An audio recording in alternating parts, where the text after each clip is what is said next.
Everybody, welcome to another episode of Comic Book Weekly. And guys, we got a great episode for you today. Of course, I'm Mike Spiderslayer from Comic Book Corner 2.0. I have Kat Comic Uno here. Say hello. Hey guys, what's up? Got Chris, Dark Avenger C86 in the house. Hello, everybody. Happy May the 4th. And yes, we have Brant Fowler from Last Ember Press. What's up, everybody? May the 4th be with you. And of course. So, yes, like I said, we got a great show for you today. We have a special guest, okay, and we're going to bring him here right now. And George, say hello. Hello. Hey, thanks for having me, guys. So our pleasure. Yeah, George is the writer of Resilience, which is going to be from on Absolute Comics, Absolute right? Comics, Yeah. So that was the same company that made White Widow, which I actually read, and it was a very hard issue to actually get at the comic book store. But I actually wound up getting two different types of copies, believe it or not. But always a hard sell, hard find at the comic book shop. So, George, tell us a little bit about the Kickstarter, Resilient, and all that stuff. Sure. So this is a comic book called Resilient, and it's about a judo teacher. And she loses her arms in like a demining expedition. Oh no, right? And she's got like a complicated relationship with her man. They're trying to have a baby. It's like not working out very well. Then she's got like this traumatic injury, and it's really about this couple kind of coming together and working through their problems and kind of showing up for each other no matter what. And basically, the husband has like a sordid past. He was a military man. And it mixes up into, it's all leading towards a blood-soaked climax with the Mexican cartel. So yeah, lots of action and blood and guts with hopefully characters that you can really. Sorry, I'm so sorry about that. I was trying to maximize you, George, and I've cut you off. Stop that. Cat usually controls that. I'm sorry. I apologize. No But go ahead.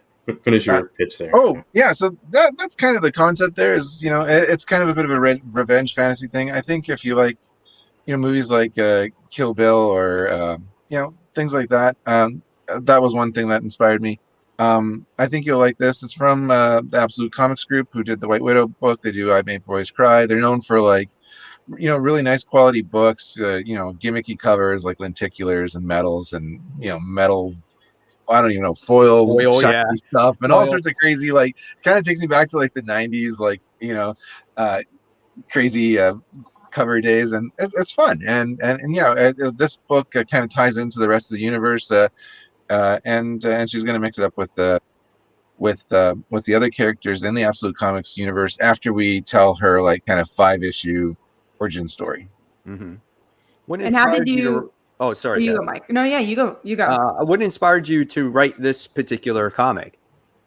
I wanted to tell a story about someone kind of getting knocked down and getting back up again, and just showing like, what they're made of. I broke my back in 2014. I had heart surgery when I was 15.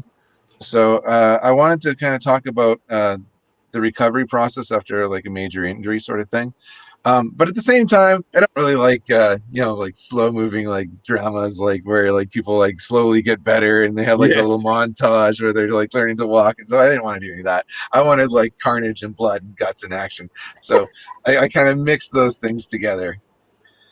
And why did you think doing a story with a disability is important, and why that representation is important? Yeah. I didn't really care about that. Do you have to be like politically correct and stuff? I wanted to tell a story where you care about the character, right? Like seeing her go through the paces, and I really, take it to her. She's, it shows how she's resilient, kind of like the Peter Parker kind of thing, where he's, you care about him because he's relatable. He's running late for his date with Mary Jane. He missed taking Aunt May to the doctor's appointment, things like that. So that when like the trouble hits, you're really invested. And so I tried to put like a lot of layers into the characters. And I think one thing that maybe makes this book a little bit different is it is about like a married couple and their relationship together. So it is kind of like an action adventure story with a couple, and they're they have their little in jokes and the way they interact with each other, and I hope it makes it a little bit more relatable.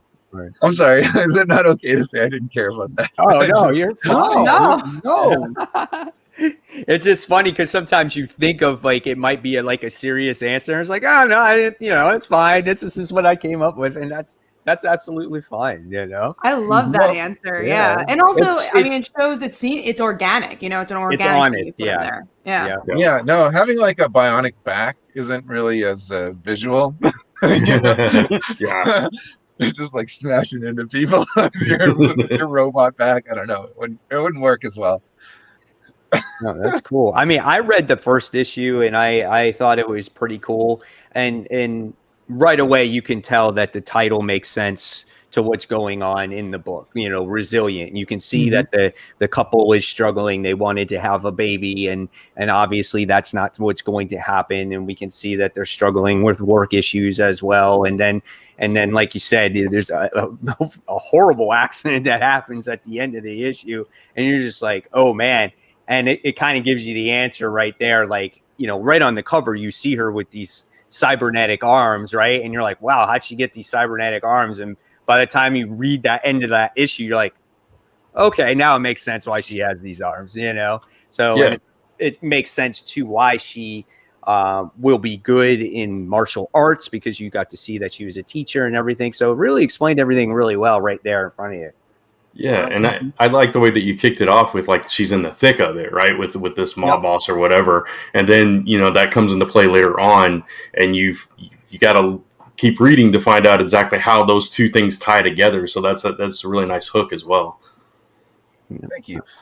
We don't give her those arms right away. Hey, I issue 2 is like kind of it's like maybe the thing I'm most proud of that I've ever done. Oh, cool. It takes its time. And she kind of starts to lose her mind a bit, because like being a judo teacher is kind of part of her identity, and that's like kind of taken away from her. And then obviously she can't do the things that she used to be able to do, and she has to kind of figure that out. And and for me, I was kind of like drawing on like real life inspiration. Like after I had my heart surgery, I was like so weak. They put me on like steroids. I was in like quarantine at like Vancouver Children's Hospital. It was like a rare kind of infection. And so they had me in like isolation, and it was kind of crappy. And so I kind of had that like pushed down for like 20 years. And then I like started writing about it, and it's like, it came out pretty good. At least I thought so. That's awesome. That's pretty cool. Writing can be therapeutic for sure. Oh, yeah. All right. So if we wanted to, or you wanted to let the audience out there to back the project, what do we got to do? Sure. So it's on Kickstarter right now. It's partnered with I Make Boys Cry issue 2, and then Resilient #1. And so if you type in that, I Make Boys Cry, or Resilient or whatever, it'll come up. And it's also available in stores. Hey, so we're in Previews Magazine right now. And we have 3 covers that you can go into your store and ask them to bring it in for you.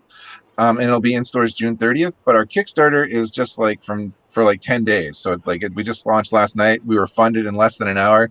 I was partying yesterday. I was doing like live streams, and I had my suit on, and I was drinking some wine, and we were like celebrating, like, because I just knew it was going to go good. And it did. It was a blast. So I was going to say that's crazy, because like you're also doing a 10-day campaign, which is pretty like short. Like that's a short campaign, and you're already at like over 200 backers, which is absolutely nuts. Amazing. Yeah, a lot of that is the publisher. They've got an audience that's like thirsty for new stuff from them, and I'm really grateful to the publisher for taking a chance on me, because this is my first time being published. I'm a new writer. I've been doing this for about 3.5 years. I was on like the indie circuit. I had like a monster book, so that's why I got my monsters in the background. And this is the first time they're launching a crowdfunding campaign without the White Widow, their flagship title, attached to the Kickstarter. So they have like a lot of faith in the book, and so I'm really thankful for the opportunity.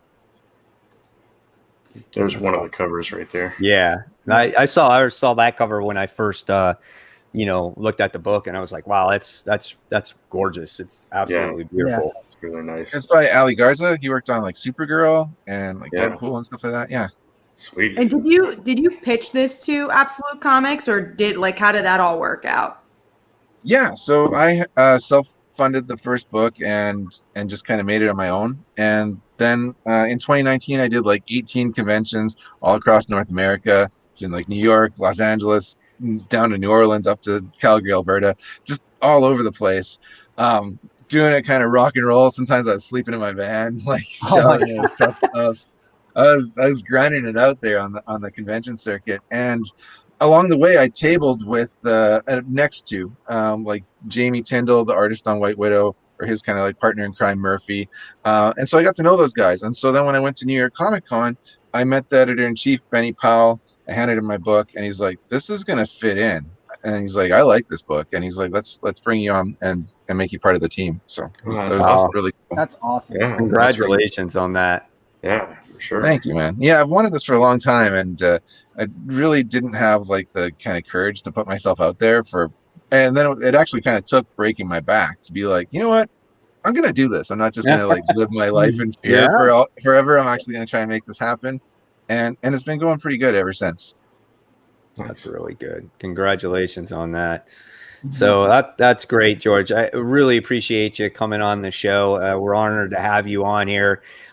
Nothing but success, and hopefully I can get my shop to get the book in its shop. Like I said, they had White Widow, they had a couple other books in there, so I'll see if I can get them. I'm tight with my shop, so hopefully I'll get them to get Resilient in there as well. Well, let them know that Absolute Comics has like a return policy. So Okay. like there's not a lot of risk for the store. Like, order it in. And I was talking with the editor in chief, and he's like, we've never had returns other than for like books getting damaged and shit. Right. Like, and we offer returns and we never get them, but so just people need to order. Cool. All right. Yeah. So yeah, it'd be great if you guys want to. That was a big day for me. Sorry, I just getting like my name in Previews magazine. I was like so psyched about that, and that just happened like a week ago. And I think I'm gonna like cut it out and like put it up in my little office here somewhere. Just to share, it is on Midtown for pre-order right now. There you right go. there. So if you want to order it online, or go back to Kickstarter. So the Kickstarter, the idea with the Kickstarter really quickly, the Kickstarter has exclusive covers. So we have 3 retail versions, and then we have 7 exclusive Kickstarters. We got one by Ed Bennis. I don't know. It's like, it's so sick. I'm so psyched about it. I've been talking with Ed Bennis for like 2 years, and that cover came in like a week ago, and I was like, sweet. And I like sent it off to the colorist and tried to get this thing like put together, and it turned out dynamite. There's actually 2 versions. There's one with like a blue moon, and then there's one like that's like a metal cover. It's like a virgin with like no logo, and it's like hard metal. I'm pumped about it. I couldn't believe I got Ed Bennis, man. Justice League, Birds of Prey. It's great stuff. I can't believe he like did a cover for me. So I'm over the moon with it. That's awesome, man. I'm so happy for you. That's really cool. And seeing the excitement on your face is just it's priceless. And that shows you how passionate you are about your work, and that that's awesome. Thank you, man. Yeah, no, it's I'm living the dream, man. Yeah, you are. Absolutely. That's awesome. All right, George. So we're gonna let you go now, so we can continue on to the show. But good luck to you. I'll get back with you in the chat, just so we can keep touch with each other. Okay. Absolutely. Thanks, guys. Peace. All right. Thank you. Thank you. Yeah. All right, so now we're gonna actually get into our sponsorship of the episode here, which is today's episode is brought to you by Geek History Lesson Podcast, educating you about the fictional history of a pop culture character each and every week. So that is our sponsorship for the week, and we'll obviously talk more about that later. But let's get into the news. So we do have a little bit of news this week, and we're going to start out with the media news. And well, one of the bigger things that happened this week was that there's a Marvel Phase 4 trailer that came out. There wasn't a lot of new footage, but there was some new news pieces. So we got some release dates and some titles, like the new Black Panther title, and then also one that we really want to discuss, which was the Captain Marvel new title, which is The Marvels. So what did you guys think of the trailer? I thought it was cool. I mean, there wasn't like you said, there's not a lot to sit there and be like, oh man, like you know, it's just like it's just a lot of titles and stuff like that. But it really shows you though that they actually have like a solid plan in place, and it's like it kind of gets you a little pumped up again. You know what I'm saying? Like, because for a long time, it's like after Endgame or whatever, it was kind of like, oh yeah, well now what, Marvel? You know, what are you going to bring now? And with COVID and everything, you knew you weren't getting movies, but now you're starting to see stuff arise. Plus, you get the shows mixed in there as well, which is a lot of fun. And I'm pumped. I'm excited, man. Definitely. Yeah, totally. I mean, it's just I'm always excited for new Marvel stuff, right? And MCU stuff especially. And I think the biggest takeaway is another story we're going to talk about is the Marvels, Captain Marvel 2. So we'll get into that. But yeah, no, some cool stuff, man. I'm just ready for some new Marvel movies. It's been a while. So. Mm-hmm. We also have a couple of questions in the chat. But Chris, did you see the trailer or? I didn't see the trailer. I did see all the announcements, though. I'm looking forward to the next phase. I'm looking forward to seeing where we're going in the Marvel Cinematic Universe, and also with all the shows that are coming out with Disney Plus. I think I'm most excited for that Marvels. I mean, Marvels look really cool. Yeah, that's the one. Well, I don't know if that's another news piece. I don't want to jump on that. No. We could jump right into it because it's kind of like the same thing. So that was cool because we had Monica Rambeau, Miss Marvel, and Captain Marvel all in the same movie, and also makes Disney Plus shows feel really connected because Miss Marvel's a TV show. Absolutely. Monica was obviously really a big part of WandaVision, and then obviously Captain Marvel is a big part of the movie. So I really like that idea as well. Disney Plus capitalized 100% where I feel like Netflix dropped the ball when it came to the Defenders. I mean, well, then again, it is Disney Plus, so they're kind of a little bit more connected. But I mean, still, it's just, I love how Miss Marvel looks. It looks so perfect for me. Yeah, and that's something to talk about too. Is that the Miss Marvel costume was out, and damn, that was so perfect. Yeah, it's so cool seeing that in live action. Yeah, it's always cool seeing them. What they're going to do. But that one was unlike a lot of the others. It was like dead on. Right. That was like perfect, man. And I can't wait to see it like when the picture's a lot clearer. And you know what I'm saying? Those leaked photos, like obviously didn't do it. I mean, the costume looks great, but obviously it's like blurry and stuff like that. It was a leaked photo. It wasn't like a legit. That's how it shows how perfect that was on set. Like that's crazy. That's no Photoshop. Yeah. No, that's cool, man. Because I mean, it's like so few of them are translated perfectly, and I was like, it was ripped right out of the comic. But yeah, I agree with you though, Chris. Like the Netflix stuff, it can stand on its own, but as far as connectivity, it was like very loosely connected to the rest of the MCU. But with the Disney Plus stuff, so far it's like embedded, and I love that kind of tying all that together. And I would still love to see some of those characters from the Netflix universe come back, but. I'm happy with what we're getting for sure. I wouldn't be too surprised if they didn't try again with the Defenders on Disney Plus when Netflix loses the contract for everything. I think it's hard because it is a little grittier. There hasn't really been a rated R Disney Plus show, so I think that's the complication. Yeah. I'm curious to see if, because obviously they're building up to the Young Avengers, to see the Runaways or Cloak and Dagger or stuff like that. I feel like that might be a little bit more plausible. But they do have Hulu as well, so they could port it over to Hulu and do something there. That's true. Yeah. So my personal opinion though is I think they're going to keep all that connected stuff on Disney Plus. Yeah. I think they're not going to want to spread it out all over the place because it just makes it that much more harder for people to follow. But if you keep it, say, in Disney Plus, where most of that Marvel stuff is anyway, and then the bigger theatrical things on theater, then people can follow that. I think a lot easier, because I think most people are going to get Disney Plus, obviously just for the Marvel shows in general. Yeah. So we do have a couple of questions. I guess one we could answer here. Am I the only one excited for Eternals? Yes. Yeah. The only thing I'm interested with that one, is Angelina Jolie, and then also the director, because she just won Best Picture, just won director at the Oscars for No Man Land. So I'm interested to see that. But I don't really care about the Eternals as characters. Yeah, that I mean, it's going to depend on how they develop their characters in that movie. But visually it'll be cool, because I mean, it's just like it's a different type of character and hero, just like Guardians of the Galaxy was different. This will be completely different, and it'll be interesting to see what they do with that side of the Marvel U. Like, where's it going to lead to? I think that's my biggest concern. Yeah. When it comes to Eternals, like Guardians of the Galaxy, like I can understand a lot of people weren't familiar with them, and the way it was connected at the end of the day, or right from the start, you could tell. Obviously, with the what was the stone? Power Stone, right? That things were going to heat up when it came to the Guardians, and but with the Eternals, I'm like, where can you go with it? Thanos.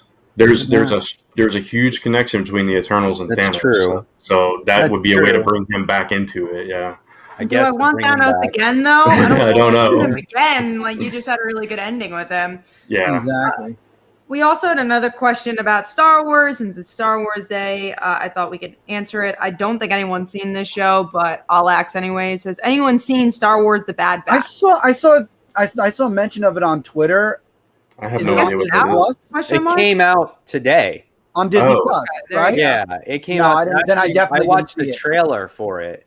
So it's basically it's the same people that made the Clone Wars, Okay. right? So, and then what happens is this is a show that takes place after the Clone Wars, and it's about like 4 advanced, I guess, I don't know, clone troopers or stormtroopers. Oh, the whatever ones that they went are. rogue against the and they showed so up. that's what's going on in that particular show. I thought about watching it today, but then I ran out of time, so I couldn't do it. Yeah, it's the same people that were in that the other Star Wars show that just ended. That was the same animation too. That Ahsoka showed back up on. What was it called? Well, it was a Clone Wars because that's what Mike. No. said. It was the other Another one, the newer one. Oh, Mandalorian. No, I know animated. what he's talking Animated. about. You know what I'm talking about? Oh, I know what you're talking about. Yeah. Yeah, it's them, but they're older in that show, so it's kind of the in between Clone Wars and that show. And I can't remember whatever Does the it name start of with it. an R? Yeah, I think so. I don't remember. I don't remember. Somebody in the comments let us know what that other show was. We're not the hardcore Star Wars fans here. The Resistance. Resistance. Okay, there you Okay. go. Thank you. Thank you, Yeah. Sabia. All right, well, let's get into a new news piece, which is Stargirl gets a premiere date, and it's in August, I believe. So, Yeah. how do you feel about that, Brant? Oh, no, it's you're the only Rebels. one. It's Rebels. I'm sorry. Oh, Rebels. Okay, Rebels. They are the Resistance. Okay, I got you. They're the All right, Resistance, but they're rebels. Yeah, exactly. I'm excited for it. I binged the entire first season finally, like a couple weeks ago, and I really enjoyed it. Aside from a couple of typical CW cheesy moments, I thought it was a pretty solid show through and through, and there was a lot of character growth and development throughout the course of the show, and I was kind of sad that there was no more, and to get that announcement that it's coming back in just a few months, I was like, okay, cool, I can wait that long. So yeah, You definitely don't have to wait as long as the other shows. We actually have another question. I don't know if you guys saw this, but any opinion on the Naomi actress, like having that pin up of the cover? Didn't even see it. I did, and it looked really cool. It was really cool. What is it? Kisser of the show, Naomi. or it was yeah. Go ahead, yeah. I could get it up while you talk. It was a recreation of that cover where she's looking at her string map where she's trying to piece together the clues. If you guys remember that cover, it was a recreation of that with the actress. It was a pretty cool image. All right, screen share it.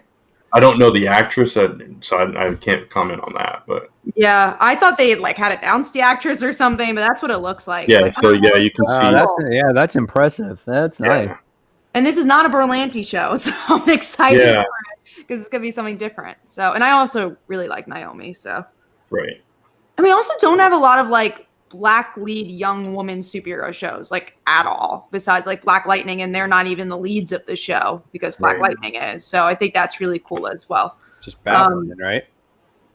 Oh yeah, Batwoman too, but she's not really she's not a teenager. She's she's a young not a teen, adult. but she's really the first. I think she really was the first lead in a show for a superhero. I think. Yeah. I think so too. Female black hero. I think so. which is crazy. And it's really cool to see that representation. So I'm stoked. And Ava, I forget how to pronounce her last name, but the director who did Salem and was going to do New Gods is doing that show. And I'm super excited for that. We also have some news that came out today, which is that the 2 original cast members of The Flash are leaving. Tom Cavanaugh and Carlos are leaving. So Cisco and all the Wells will not be series regulars anymore. I'm like, oh man, exactly. That kills it right there. Yeah, get rid of it. The show slowly. Yeah, you can see the slowly going. I mean, I'm way behind on it at this point too. But those 2 were like without those 2, I can't imagine. The show. You can't get rid of those people, and that's that. And I guess you can't say that though for every show, because I said that with Rick when it comes to The Walking Dead, and then that show still kept going on too. So yeah, but I mean it's different because with a show like that, you have your comical characters and you have your like serious, and that's what Flash is. He's very serious, very to the point, very heavy burden of the world on his shoulders, and they add that relief that you need. And without Cisco. them, what do you have? Yeah, especially Cisco. Yeah, it's Cisco for sure. There's definitely no comedy character because you have Caitlin and Iris left, and that's it. Who are also very serious characters. Yeah. I haven't watched it in like 2 years, but I haven't either. So I feel like that's a point for a lot of people, and it's one of those shows that definitely has been running its course. And it's interesting because obviously I do a Legends of Tomorrow podcast, and that's a show that has an ensemble, a cast, so it's a little easier to make it new every season and not feel like it's going on and on and on, because they rotate their cast. There's like there's only 2 characters right now, but there's only going to be 1 character that was from season 1 that's still on the show. Everyone else is new. So I think that's a better way to do it. Who is Chester, Tevia? I don't know. I haven't been watching, so I have no idea who Chester is. I haven't watched the show in years. Okay. I do not know who Chester is either. All right, well, moving on to the last media news piece, which is that Invincible is not just renewed for 1 season, it is renewed for 2 seasons, which is well-deserved. 5 seasons. Yeah. Oh, my goodness. Dude. It's like, you haven't watched it yet, Kat, right? No, I'm going to binge it all. It just finished, though, right? Yeah, it just finished Friday. The last episode came up. I think I might watch Invincible first before Winter Soldier. Which one do you think I should watch first, Invincible or Winter Soldier? Invincible. Yeah, Invincible. So it's like, yes, it follows the comic storyline, but it's completely different in the presentation of it. Yes. It's so much more. I mean, as brutal as the comic was, the show just like, it's like next level. Because you're visually seeing it. You're like seeing it in live action. Yeah. There's a scene. I mean, obviously we know that, he battles his dad. That's, there's a scene, and I'm not going to spoil it, but there's a scene in the subway. Mike, you know what I'm talking about? I knew you were going to talk about Dad is like, oh my God. I just like that you could feel the trauma. You could feel it coming from Mark, and it's like, oh, I mean, it was heavy. What this show does, right? It hits you in the heart. It does. Hits you hard. Every single episode. It's about him, the father and the son and their relationship, and that to Mark is broken, and the emotion that's on the screen, even though it's animated, it hurts. And it just is, man, it's that last episode was insane. Don't get me wrong, the entire season was really good, but that's the one that hurts. You know what I'm saying? The most. Clips are all over everywhere about that last episode. Yeah. And I think the casting is so good. The only casting I'm not crazy about in the show is William.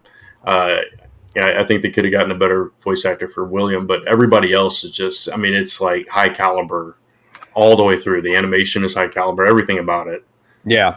So good. Absolutely. And even the casting is really great for the show. Yeah. I mean, everybody in there, like Robot's good. Monster Girl is good. Rex is hysterical in that.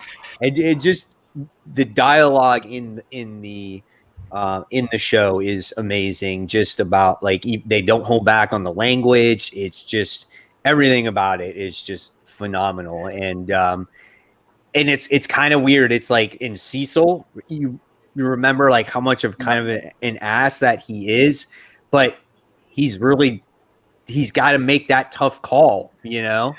Yeah, you kind of even sympathize with him at times. It's Yeah. like they pull you into every character. It's so strong. Yeah. Did you guys see the bad guys too?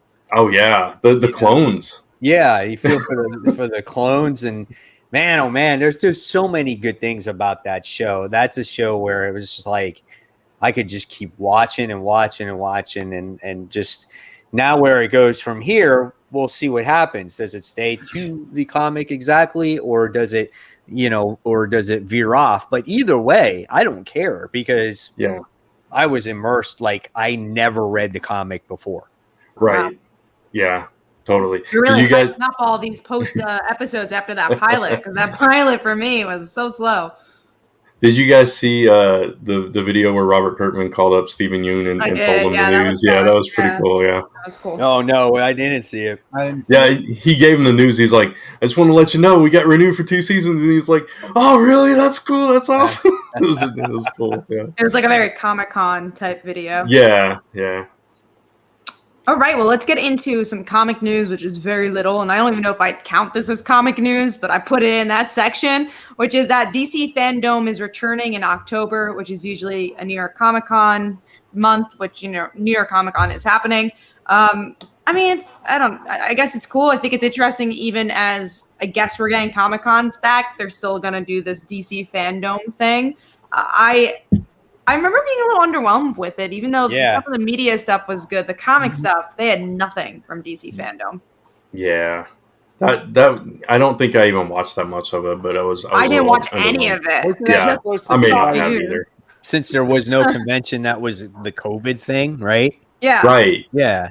So I was like, oh, Fandom. And then like I remember hearing like basically no news from it whatsoever. I'm like, so underwhelming. Like I don't even care. So like if whatever they do with it this time, it's gotta be better than what it was last time. We had a Batman trailer that was like the biggest thing that happened there. And I think for me, Harley Quinn was renewed. Those only things that happened in DC Fandom. Hopefully they've learned from that and they do something different this time. But I guess it's a way to connect with the creators that you're not getting to connect with at the cons. So, I don't know. I'm trying to look at the positive. You can connect with them on Twitter in a better sense, Like, that's true. Talk there. Like the other one's just like a regular Q&A. It's like pre-taped too. There's no live interaction. Yeah, that's true. If it was live, maybe I'd feel differently about it, but at the same time, it didn't seem like their servers could even handle pre-tapes on there because there's something going on. Can you imagine trying to coordinate a live thing with that many people online? Yeah, it probably wouldn't. There would be a lot of people that won't show up, or their internet's bad, or definitely not great on that sense. But let's get into the last thing, which is our topic of the week, and that is the Hellfire Gala has a secret announcement. We do not know what it is, but we can guess, which is exactly what we're going to do here. There's been a lot of teases. Newsarama thinks it might deal with Storm because we've been getting a lot of teases with that, but I think it has to do with the new Hickman book and what that new Hickman book's going to be. And I hope it's Mora. I still hope it's her. Yeah, that would be nice to do something with her. I don't need to see as much as I think Storm deserves her own book and all that fun jazz and new story. I don't want that to be the big announcement. I want something that will affect the bigger XMen team. I read same thing. I read that same article you did, Kat, and obviously Newsarama, of course, with you, but it said Storm leaving the team. I mean, if Storm leaves the team, that's a pretty big deal. Yeah, you know what I'm saying. Would it be permanent? No, absolutely not. She's left before. Permanent, but they've been messing with Storm since what was it, last year with her, her loss of powers or whatever it was that was going on, and then she almost died. Yep. Yeah. So that's kind of weird. I don't know what else it could really be. I mean, Oh, so were they going to announce this top secret announcement during the gala itself, right? That's basically what's happening? Yeah, that's what the impression I got. Why from it, couldn't they make this secret the fucking team? Excuse my language, but why didn't they release all that information? That's totally going in our video clip this week. You know that, right? Why couldn't it be out this damn team? Like, seriously. I agree on that one. I think that would have been a bigger surprise, but it does make me excited for the gala. I was already excited for the outfits, but I am excited. Maybe the X-Men are going to there's more split. happens. Maybe Did X-Men you get are gonna this, Kat? split. I did. The guide, I think I threw it out, but Did you really? Come on. yeah, I looked through it. Those. I looked through it and then Through it. threw it out. Come on, man. I just it's like 5 years later, I'm be like, whatever, the Hellfire Gala. No, then you'd be all like, these costumes are Look cool. at this. You know? Look at Oh, that. cut it out and put it on your wall. I could. Well, I'm sure they're gonna have posters and all that. Oh, I'm all that positive. stuff they're too, The so. thing that I found is crazy, like with Sebastian Shaw, like Yeah. his- no. yeah, because he's on his wheelchair now, so he's just like, man, they made me like nothing. But like Iceman, completely different, and How many pages does Emma have? Because she has so many costumes. you know what? I don't know. I'll have to check, but I'm not gonna lie. For Colossus, I thought this was actually. Oh pretty yeah. good. I like I it. love his outfit. That And I was- like what they said about it too. Is like he was paying homage to where he came from and all that stuff. Right. So that I actually felt like they took like real thought process and Yeah. time to do. Where some of them are just they're just kind of there. Yeah, there's all Emma's like right Yeah. there. She has, The she three has that one we saw. page, but at least Three on one she has page. She has a big page. What about Laura? I did see Laura's That was the costume. one was that there. obviously He was there. that we had. That's the best one for me. That one's definitely in real life would be weird, but in comic book life looks good. Looks good. yeah, Laura's looked cool. I liked Laura's. I think Oh, she yeah, was that's pants pretty and That was dress cool. She's right there. there. Yeah, Yeah. that was cool. And Wolverine or Logan's look predictable. That one. It was just he just added a bolo to his normal That's about patch it. suit. Yeah, there's some weird ones in there for sure. Like there's some characters I didn't even expect to see. You know, Mr. Sinister, like honestly, like he looks exactly the same. Yeah. He's Yeah. just a little bigger. He's like, I got just a bigger cape, and I love capes. That's his deal. It should have been like this elaborate, ornate cape. You just go all out. But, Yeah, exactly. I'm trying to interested in the event. I hope it's better than X's swords. There's what's so different about your girl, Kat Dazzler? Oh man, I love it. I love it. What's so different about her? I yeah, can more hardly see it. sparkly. Yeah, that's exactly her powers is what's so different. I like it though. I hope she's in it a lot, not just Night- singing to the crowd. Nightcrawler sporting the cane. That was Yeah.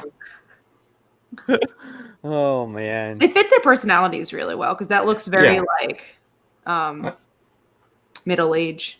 I love how the precursor to all this was Jumbo. Like he's like obsessed with fashion and stuff, and it's just like he gets to like let all his stuff out with this gala. So Now, honestly, I'm super disappointed with Professor X. He's totally like, Yeah. totally like, where's the color in all that? Like, right there. Oh yeah, that's pretty bad. that is that's- bad. It's like I felt like they got to him, and he was the last one. He's like, oh, I'm so done with drawing all this, you know. And I thought Domino looked pretty sleek in her black. Yeah. Yeah, she looks like a super spy. Yeah, Mhm. she does like a Black Widow character. I thought that was kind of cool. Yep, and that's it. I mean, you're invited if you want to attend. That's totally up to you guys, but I'm taking the invite. you're I'm taking good. the invite. I'm taking the invite too. I'm I taking think it I too. can back it for 1 month just to see what it's all about, and will this crash and burn the X-Men, and then the X-Men start completely over after this, or this, what there's got to be something to this than more just a dinner event or something, and this top I hope secret so. thing. I think Yeah. this team's going to split again. That's what I think is going to happen. That's why we're getting the Hickman book. I mean, eventually Krakoa is going to fall or fail or something. It's not going to be forever, right? There's got to be some kind of end game with that. So, I mean, if this is the first chip in that armor, to kind of take us down that path, that could be, it could be something in regard to regarding that. How I don't awesome know. would it be if they were at the dinner party and Krakoa blows up? No. That would be amazing. And they're just splattered everywhere. Like, not Yeah. dead, just like they scattered all over the place. And they're all different. Yeah. I don't know. That's It is crazy. going to be interesting. Yeah. So it's like you're saying like Pangea and blows up into 7 continents. So like that kind of thing. So all these different islands. Yeah. Yeah. And then you live like there's so many X-Men over in this island, and there's other X-Men in this island.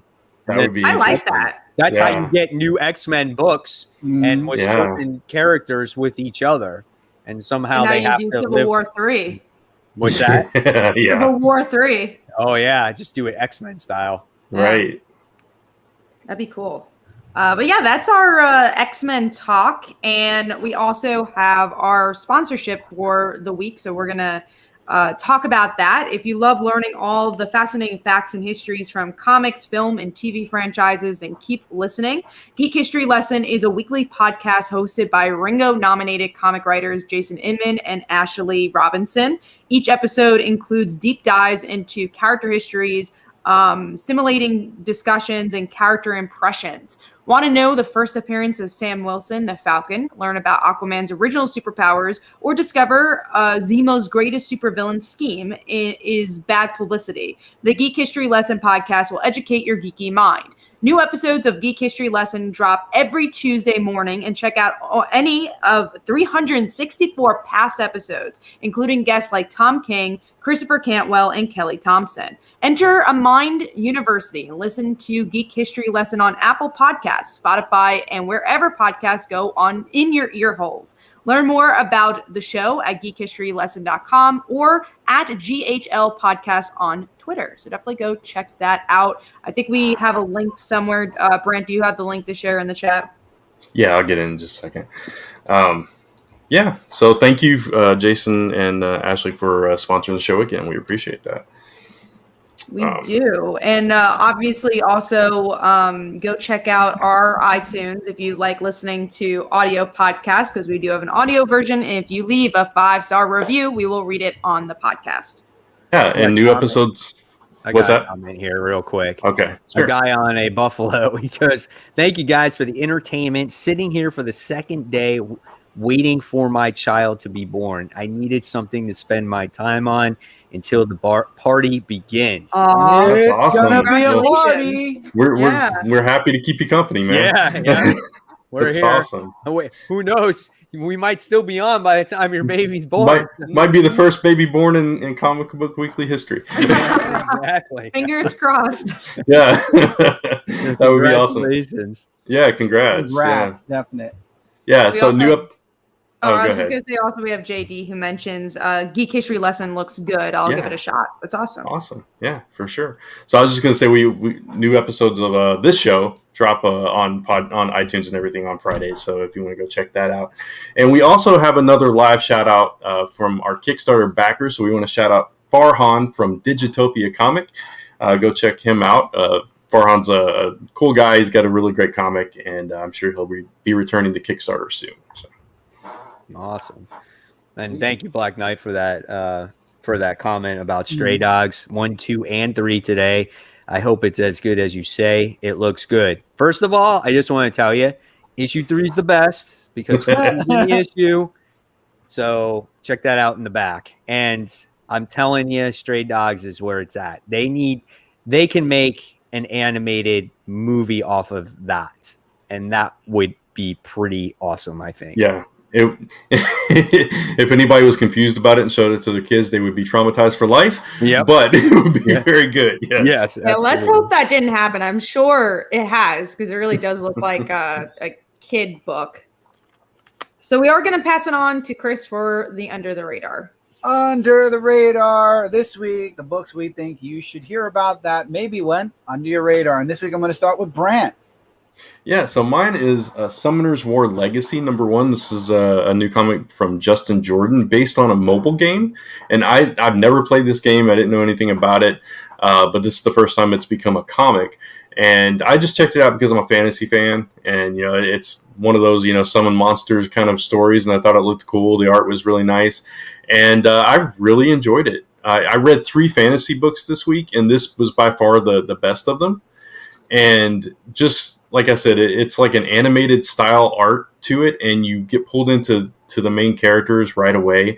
It starts with this girl who's wanting to be a summoner, but she's not been trained properly yet, and so she jumps the gun and tries to summon on her own, and causes their fields to burn, and then she gets pulled into this war and searching for this mysterious artifact that's supposed to end the war somehow. And so all kinds of crazy stuff going on. A lot of colorful characters in this book. I recommend it if you're a fantasy fan, or if you're a fan of the game even, for sure.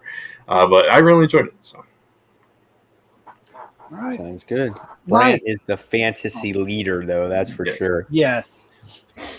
So me? Yeah. Okay. So mine was actually Fantastic Four issue 31. I'm just getting back on board with Fantastic Four. I think I read an issue right before King in Black, and then I read the King in Black stuff, and then I read this issue.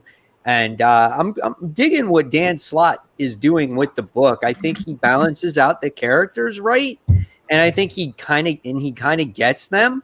Coupled with the artwork, the colors of the book, it's a very attractive book, and I liked just the story about how Reed is trying to repair his relationship with Ben Grimm. They've been quite distant lately, and then Franklin is obviously dealing with a situation, and his parents set him up with a therapist, and the therapist is I don't know, what do you want to call it, like a shapeshifter, and he's like, yeah, whatever, you're not going to understand me, and the dude turns into him, and so basically he's talking to himself at the end of the issue, and you're kind of hoping to see if he can get his issues resolved or whatnot. I thought it was a pretty good issue. I don't know who else read it here. I did. Yeah, I read it. I liked the issue. I thought a lot happened, which I liked and disliked. I thought it was maybe a little bit too scattered because you literally just had a story from everybody. And the thing that made it not in my top 5 was the inconsistent artwork. It was the same artist, but there's times where I'm like, I don't have the issue because I read this one digitally, but especially the Val scenes, they looked like stick figures. And then, but you looked at the Alicia scenes and they looked gorgeous. And I was really upset about how inconsistent the art was. Maybe of everything that was going on. You know what I'm saying? Like you said, all the different story threads, For sure. Yeah. I mean, I wasn't that much down on the art, but there were a couple instances where I thought it was Val and it was Sue. So it's I got confused and I had to reread it. I was like, why is she talking to him like that? And it was like, oh, that's Sue. Okay. It just seems rushed. It's just the artwork. You could tell there are certain parts where they really focus a lot of time, and then others just didn't look like that. I did like the stuff with Ben and Reed, and that they're exploring that, and he's not just letting that go. What happened in that dream state, or what future premonition, whatever it was, whatever happens between them. I love that they address that, and that they're, obviously we're going to find out what that is at some point. So I like the other stuff more. I liked everything else. I really liked the Alicia scene. I thought that was really good. With the daughter. That was that was a good scene. Yeah, that was good too. Bennett, who is he? He's from the Future Foundation. So he's a son, or he's a clone of. Oh man, he's the clone of a big villain. I think Wizard. I think he's the clone of Wizard. Oh, that's right. That's what it was, because that's right. At the end, the Wizard's I get to see it through your eyes, right? Or whatever it is. And so he's in love with Valeria, right? Yeah. And with Val, and then that other dude broke her heart or whatever, and he goes and punches her and leaves. Yeah. I thought that was really cute. I like that scene a lot. Yeah, I thought that was good. Yeah, it was nice to see everybody. Yeah. Cool. So this book wasn't in my top 5, but I thought it was a good enough book to mention, to be this is not such a crappy book. It's actually a pretty solidly written book. Some of Dan Slott's best work, or at least most consistent work. Right. Because every issue at least had some entertaining thread. Yeah. I agree. The only arc of it so far that I haven't been crazy about is when they went to the other Same. the other universe or whatever. And they actually like piggybacked off it well because you have love interest character, and I actually do like her.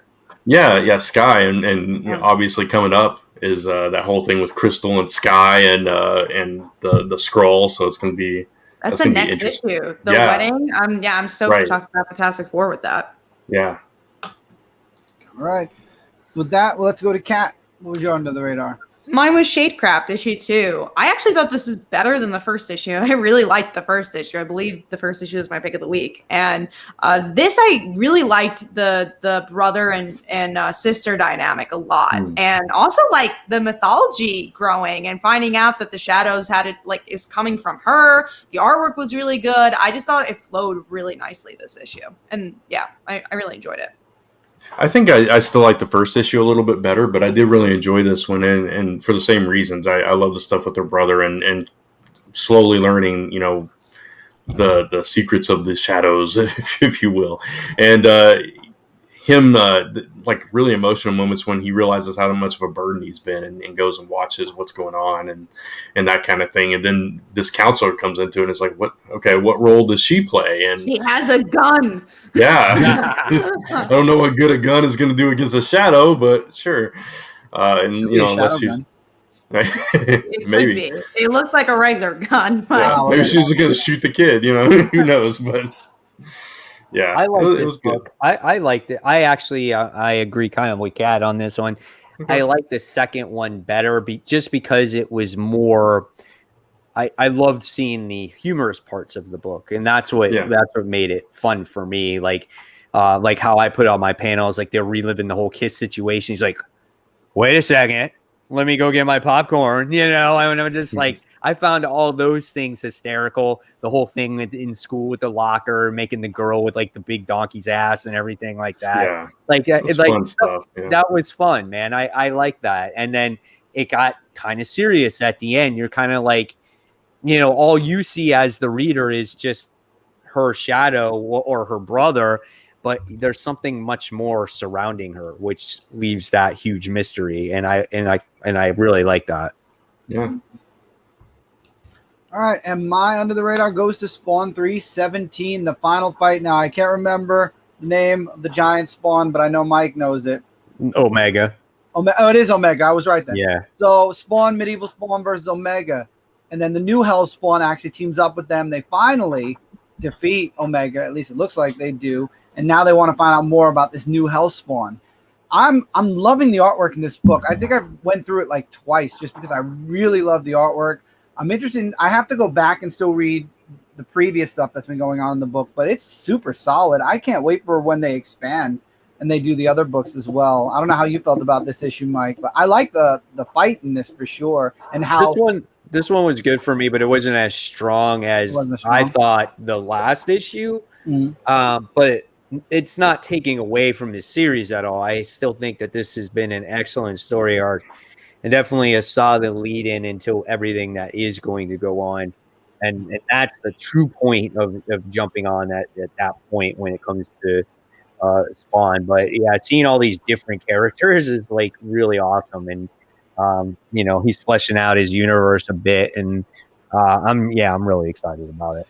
I love how Medieval Spawn and Spawn, they don't trust each other, which is really cool. No, because this Medieval Spawn is different from a Medieval Spawn from the other series, from the past, because this guy is the dude that worked with him at the I forgot his name, but he's like the computer scientist or whatever.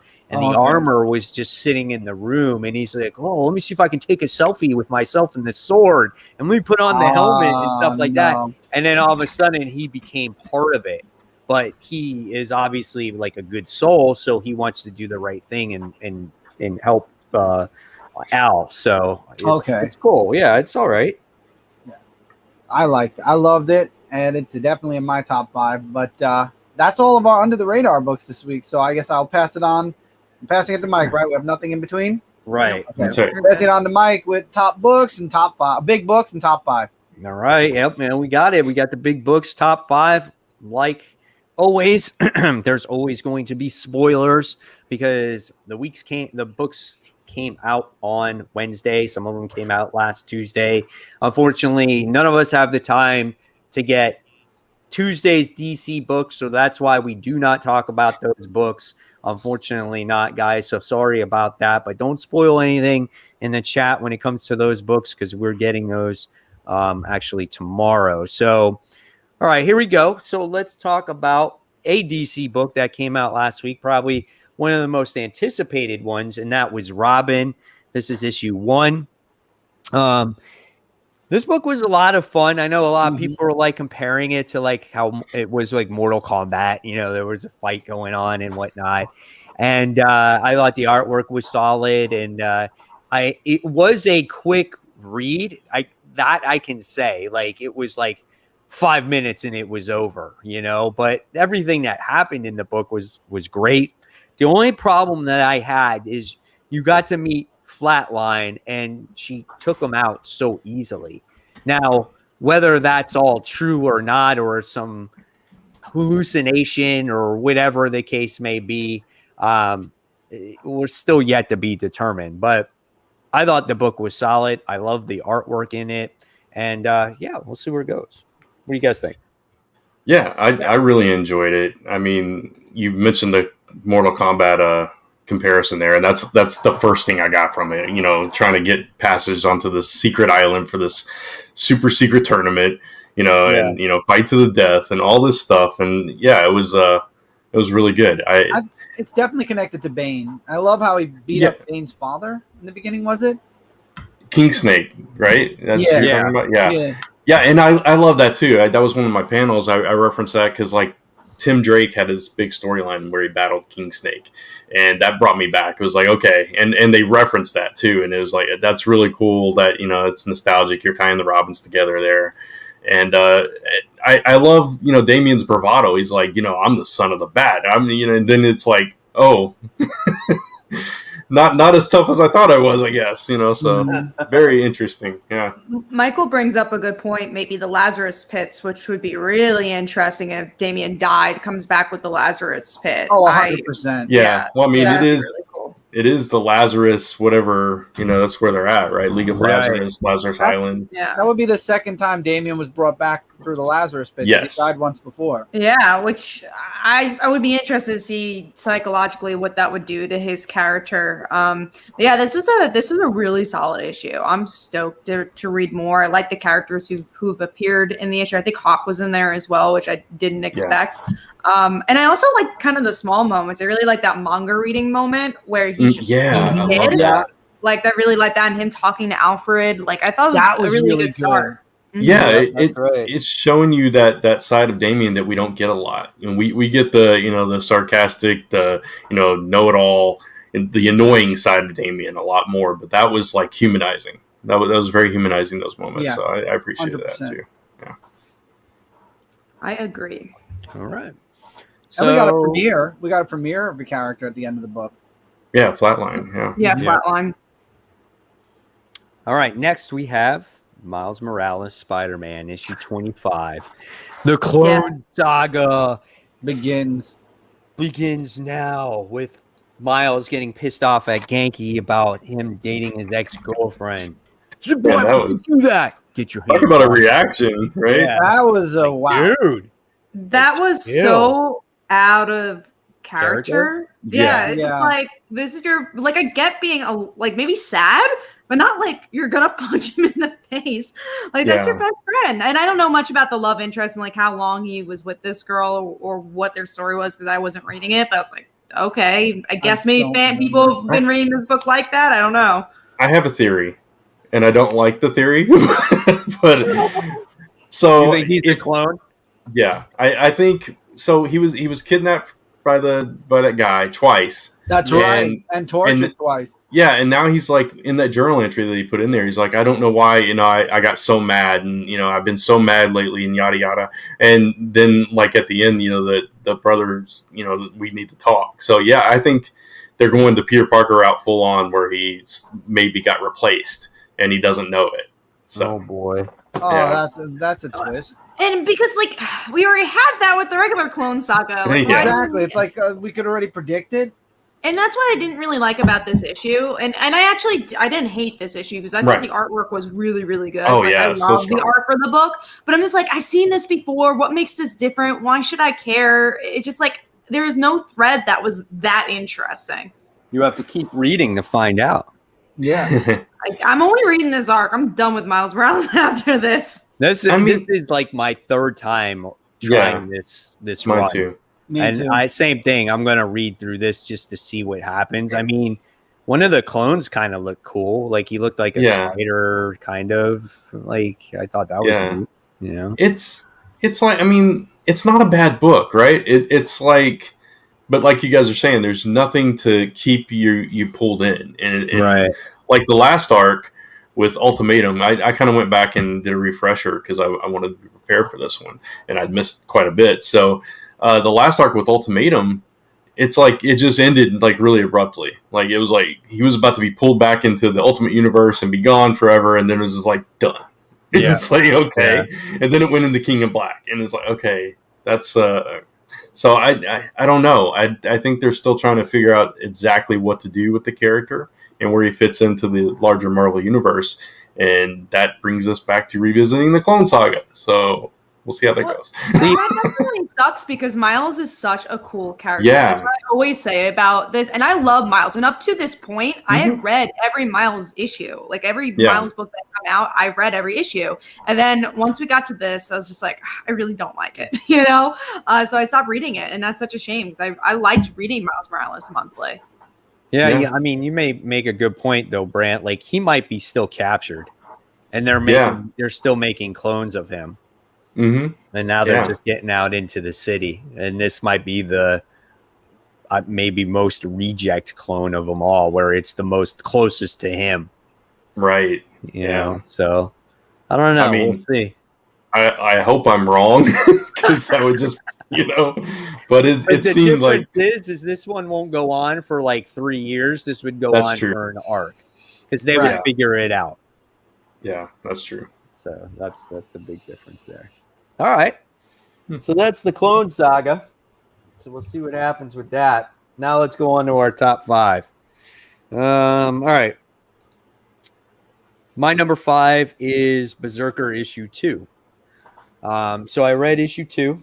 I liked it because it gave you kind of an origin story of where he came from and how long he has been actually alive. And the dude's been around a long time, like thousands and thousands of years. I still have to read this issue. And you get to see basically how far back he remembers and how he was created. So basically it was like his family was in the village was getting destroyed. People were taking their crops and everything else like that. And they wished upon the gods and they did some kind of spell, and magically the mother got impregnated by a god and she gave birth to him. So basically he's a god and he can't die, but they're been doing science experiments and pricking him and trying to figure him out for years and years and years and years. And this is the closest that they've come to remembering his past and maybe possibly giving him the life of what he wants, is to be able to die, not to die, just to be able to die as an end to his life, since he's been around for so long. Because even though you can't die, it's just like it must be torture for that man to live as long as he has, and to see people come and go for years and years, kind of like the Invincible thing, you know, where Invincible's dad, Omni-Man, lives for thousands and thousands of years, you know. So it brings me right into Highlander. So it's a good book. I like this book. It gave me what I wanted. Like I wanted some kind of story, whether it was an origin of the character or what, not just violence. And this gave me that. So it helps me continue reading the next story, next issue. Okay. All right. And Chris, what's yours? Spawn 317. Already talked about it. All right. Kat? Mine was crossover issue 6. I mean, mostly just because of all the epic scenes we got. because we got Hit Girl and we got a lot of characters that came in. But also that was kind of a negative for me too, because the one thing I don't love is that it focuses so much on the gimmicky side of like having all these characters appear without really doing much with them. And then our main characters, you don't really get a lot. We only really got anything from them in the last page, which was a big moment. But I'm like, I want, and we've talked about this, I want the book to be a little bit more character driven than it actually is. But it was still obviously a good issue. I love seeing Hit Girl. In our panels, literally all three of us picked that Hit Girl panel. Yeah. So that was pretty cool. But yeah, it was a good issue. But it's not exactly where I want it to be yet. Yeah, and I agree with you. I definitely think they need to focus more on the character growth. But I'm hoping that last scene does lead us in that direction, because I mean, a couple of panels before that you could see that coming. It was like, oh my god, is this what's happening? And then that it's like, okay, so where does this go? So how does that fit into everything? So hopefully they'll do one of those people. Yeah, and she's been covering it up all this time. Yeah, that was cool to actually like see the visual of her, because I think we knew that. Well, we definitely knew that, but like I was always a little confused by it because we never really got to see it. Right, exactly. But that's why she was able to cover up the little girl so well. Mm-hmm. You know, That was cool. That was kind of cool. But it does. I mean, Donny Cates does what he does well is the fan service based off of everything that he writes. Like he does it in Venom. He does it in Thor. He even does it. He finds a way to do it here, even in crossover. Right. But I agree with you guys here. The characters need to develop more. And instead, he kind of killed off a character. You know what I'm saying? In this one. So, but I liked it too. But I found myself searching for all these different characters in the book. Yeah, that was the fun part, right? You know, it was like, where's Waldo? Yeah, exactly. And then I'm sure there were a lot of characters I didn't know who they were too. That I was like, okay, that one looks familiar, but I don't know who that one is. But I definitely know that one in the background. No, I missed those. So really, they're in there. Yeah, in the back in that 2-page spread. Yeah. Okay, 2-page spread. Let me find it now. That Hit Girl panel though was so sweet, man. I didn't expect it, so that's why that was pretty cool. Okay, I think I hear a little bit of an two-page echo. spread. Top left-hand side. All you see is the shadows of them, and there's 4 of them there.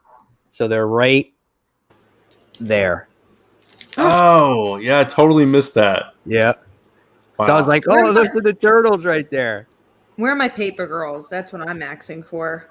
Right? Why can't we see them? The turtles show up in a book, Chris, and you're not reading it. Yeah. So, I have to catch up. So they had This one, I don't know. You desperately need to catch up on crossover just yet. I don't know. There's other stuff that's yeah. Like check out Firepower before you check out crossover. For sure. I'll probably trade paperback crossover. Yeah, there was cool. Then they had the Walking Dead characters in there. So that was some cool stuff in there. But that Hit Girl, they even had the dude from Black Hammer, the Colonel Weird. I saw him. I'm like, ooh, that's pretty cool that they put him in there. But then once Hit Girl showed up, I was like, wow, that's the shit right there. Like, I would have loved to seen more of her in there. Just do just a little bit more. Yeah. But it was still cool to have her in there in that book, even for a short time. So Mike, do you have headsets? Because I have a feeling I don't even hear the echo anymore. Because I was hearing an echo It's before. coming and going now. Yeah, both Kat and I were hearing a slight echo. Whatever, it's not there anymore. Well, that's why I thought it wasn't on your end, and because it was echoing me and Brant, I was thinking it was on Mike's end, but I don't hear it anymore, so it's fine. Okay. I did put it on a fan too, so that might just be generating some sound. So that might be what you might hear a little bit. So because it's really hot in this garage right now. Yeah, it's fine right now. So if I hear it again, I'll let you know. All right. So that was your number 5. Brant, you gotta give your number 5.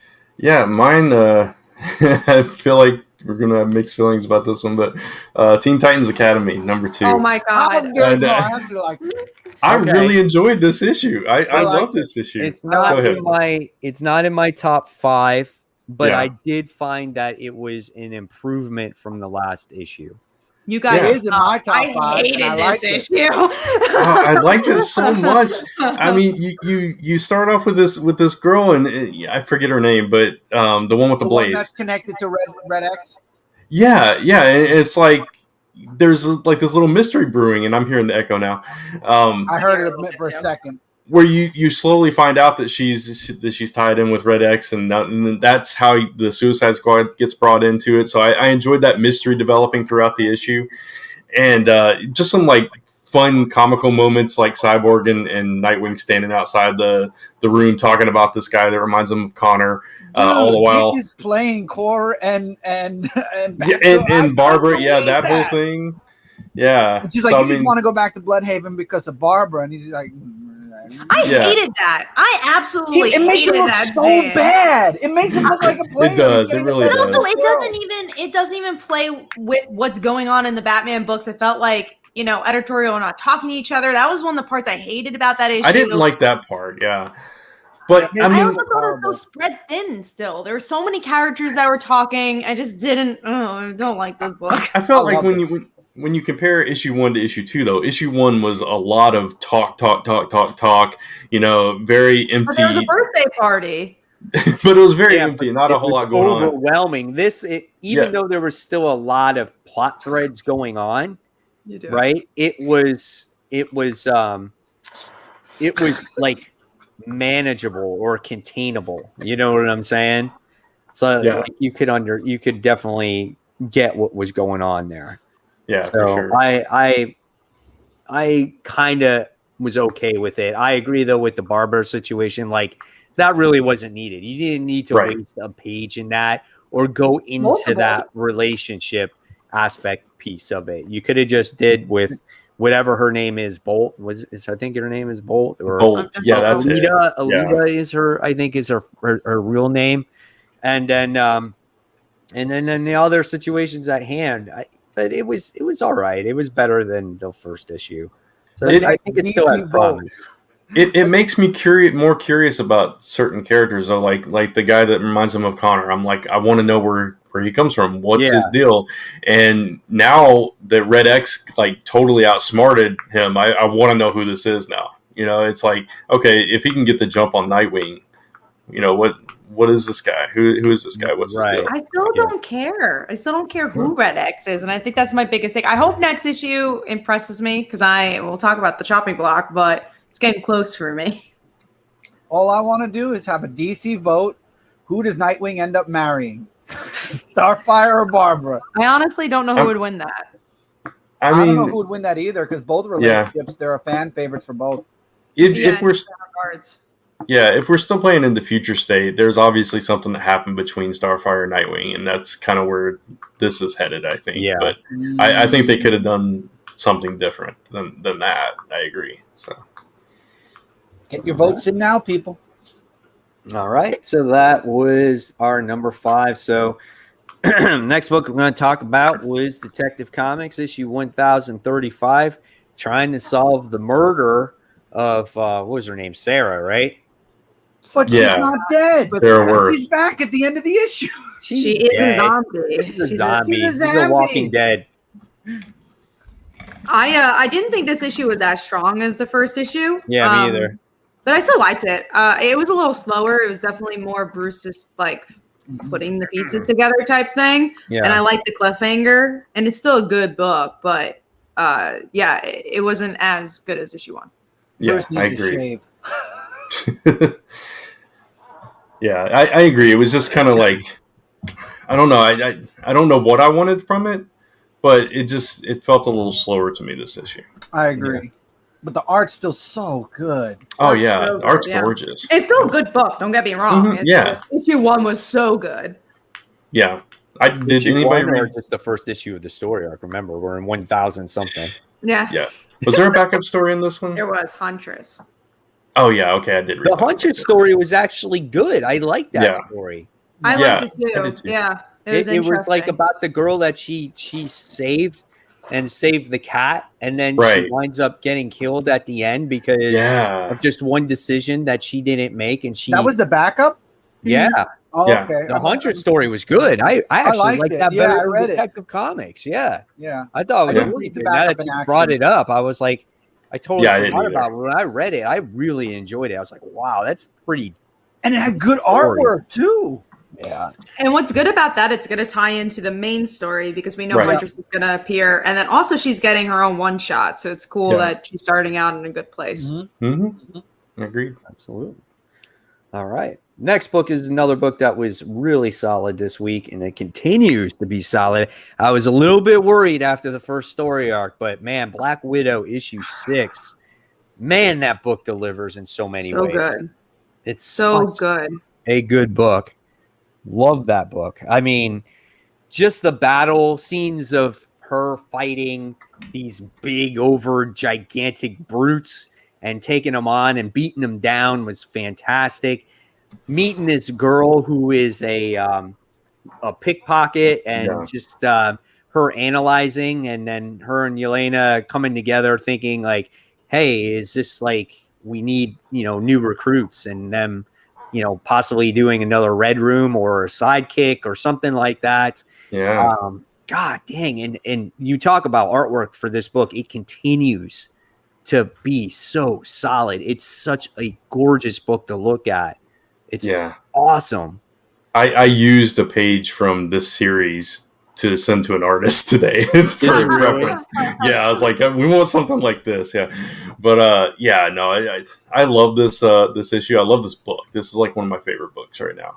And Me too. Yeah, this was so good. I love the just from an artistic standpoint where they're in the market with her when she's pickpocketing, and the only parts of the panels that were colored were the characters, and all the background was black and white, and it was like, oh, that's really cool. Talking about this part right here. Yeah, exactly, or like that yellowish color. Yeah, it was a really cool visual and a nice way to pop them out and stuff. There's just a lot of cool artistic elements to this book that this art is just fantastic.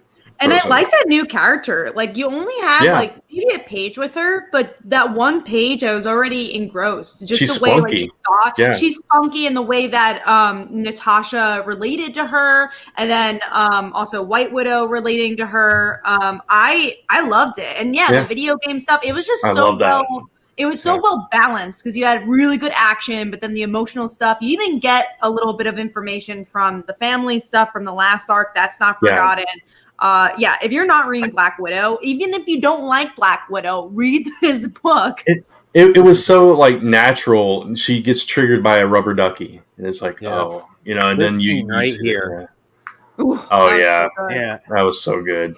Like, just a phenomenal book, man. Everything about it, God, absolutely perfect book. I love it. So she can become Red Widow, right? Yeah, that might be what's happening. She become that who? is cool. Red Widow. Yeah, White Widow, Black Widow, and Red Widow. That'd be really cool. That makes sense. And then we get a red, white, and blue book. I hope not, because I only want Kelly Thompson to write Black Widow. It's if you're not reading it, this was actually a really, really, really good jumping on point. Yeah, that's true. All right. So next, we got a question from Frankie Gonzalez. He says, "Is anyone else loving the Heroes Reborn issue #1 Mephisto trading card variant done by Bagley?" I actually saw that cover, and it does actually look good. It looks like a 1991 Marvel card. It really does. Wasn't there an art germ variant for Heroes Reborn #1? Yeah. I got that one. Is there? I got that one. Power Princess on it. Yeah, I got that one. Oh my God, that is gorgeous. But this Mephisto one is really cool, So yeah. We do have a question from Ronnie. Apologies to Axe. Heard that X-Men's being rebooted. Is it true? No, they're getting a new book. Rebooted. Yeah, it's just like they're just a new direction, a relaunch. Yeah. It's just a new relaunch of the title and it's a new writer, but it's not being rebooted. The same story, as far as we know, is going on. It's just a new team. It's actually going to be a team book now, where before it just focused on everyone on Krakoa. Right. Here's that cover. Oh, Yeah. yeah, that is cool. That looks really cool. I think I'm only getting the regular cover, but it is a cool one. I don't remember which one I got. I know I got the Art Germ one because I I was was so I was so uninterested in Heroes Born. I was like, whatever, give me whatever issue. I was like, if I'm gonna read it, I'm gonna get a good cover. that was my thinking. I was like, yeah. So. All right, so let's move on to our number 4s. So, Kat, what was your number 4? Mine was Detective Comics. We already talked about it. Okay. Brant, what was your number 4? Mine was Crossover. We already talked about it. All right, sounds good. And Chris? Action Comics, not counting the backup story. Yeah, I didn't read it. As the dogs run out of my room. I like the main story. So Superman is slowly it's deteriorating. His powers or his cells are deteriorating because of this is like the 100th time I've heard this story. But I was about to say we never heard that one. No, before. we've never heard that one before in a million different stories. But they're deteriorating. Batman's telling him he should talk to his son about maybe joining the Justice League because his son might have to step up if Superman has to step down. And I love the back and forth between Damian and John. I love how they're still close, even though John is like ages older than him now. And turns out there's some ancient Kryptonians that show up on Earth. That's the part that hooked me. I'm like, wow, okay, so we got some ancient Kryptonians showing up. And Superman slowly dying, and it'll get reversed somehow at some point. But hey, it's interesting. Yeah, it ties into the future state stuff where Superman disappeared, and that's kind of what they're leading up to. And they even talk about that here, the future that he saw from Legion of Superheroes and all that. I jumped in with this one because it was a new story arc, and the art looked really good. I mean, the art is gorgeous. The art's really good. I love the art in this book. Yeah, and I'm not usually like I was hesitant because it's Mongol again and War World. And I'm like, I'm so sick of that. But the way that they portrayed that was really solid. Like they had Mongol on the throne and had his worshippers and stuff, and some mystery person shows up who killed all Mongol's sons, so that none of them could challenge Mongol for his power. And it's like, okay, what the heck is going on here? So it was at least something different. And then, I thought it was a really solid issue. It didn't quite make my top 5, but it was really good. I hate that they're leading into the future state stuff because I did not like where Superman ended up in future state. But I guess once we get up to that point, maybe because this is DC Comics. Let's be fair. In about 5 years from now, everything's going to be redone again somehow, some way. The only way future state works is if it leads to another crisis that reboots everything because they kill off half the people. Exactly. There's no way. Yeah. So there's definitely going to be another. They're already working on it probably behind the scenes. In about 5 years, we're going to do this. Yeah. So I've learned to just, when it comes to DC, they're now either in 5 to 8 year intervals for their series or their universes. So we're now in a new universe that's going to last for about 8 years, and then we're going to get rebooted again, and then we'll see what happens. But I liked action. It was really good. And the art, yes, was definitely a step up in the art for sure. Yeah, for sure. Not the backup story though.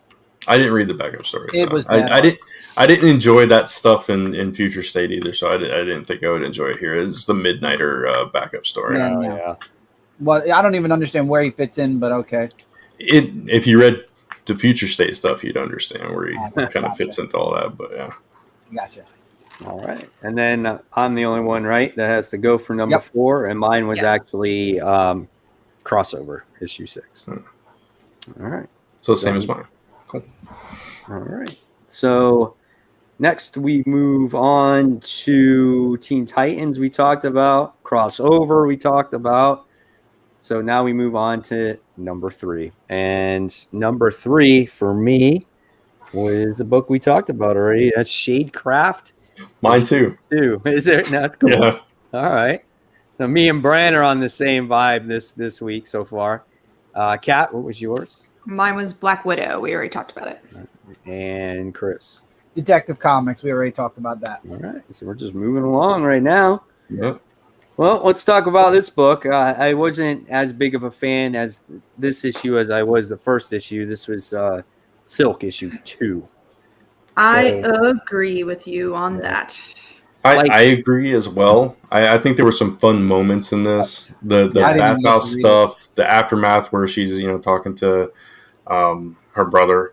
I thought those were fun moments, but yeah, overall I was a little underwhelmed. It's interesting. Oh, were you gonna say, Mike? I was just gonna say when she was talking with the therapist and Yeah, we're basically getting a recap of everything that just happened.